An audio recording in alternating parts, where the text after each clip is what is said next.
আসসালামু আলাইকুম। আশা করি সকলেই ভালো আছেন, সুস্থ আছেন, যে যেখানে আছেন নিরাপদে আছেন। আমি আলহামদুলিল্লাহ সুস্থ আছি। তবে দেখেন আমাদের অবস্থা, পানি উঠে বৃষ্টিতে একবারে টইটম্বর।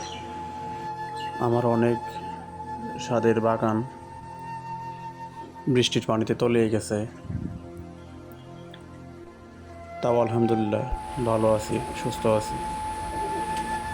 আমার কবুতরগুলোকে খাবার দিতে আসছিলাম, এসে দেখি সারা রাতের উপবাস বসে আছে। রাতের ভিতরে আর দেখা হয়নি তাদেরকে, মাত্র আসলাম, খাবার দিয়েছি, খাবার খাচ্ছে ওরা। তো এই বন্যার মধ্যে একটা কথাই বলবো, যে যেখানে থাকবেন, যে যেখানে আছেন, নিরাপদে থাকেন, সুস্থ থাকেন। এই বৃষ্টি এখনোই থামার নয়, মনে হয় আরও দু একদিন এভাবে বৃষ্টি পড়বে। নিচু অঞ্চলের মানুষ যারা আছেন, অতি শীঘ্রই আপনারা উঁচু স্থানে যান।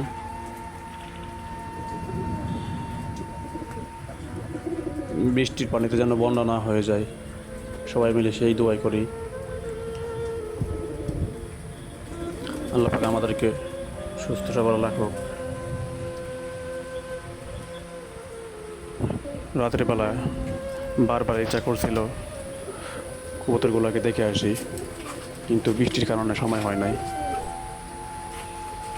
সুযোগও হয় নাই। এসে দেখি না সব ঠিকঠাক আছে। কালকে যে দুইটা ডিম পারছিল, ডিম এবং বাচ্চা সবই ঠিক আছে। আরও দুইটা কবুতর ডিম পেড়ে তা দিচ্ছে, তারাও সুস্থ আছে।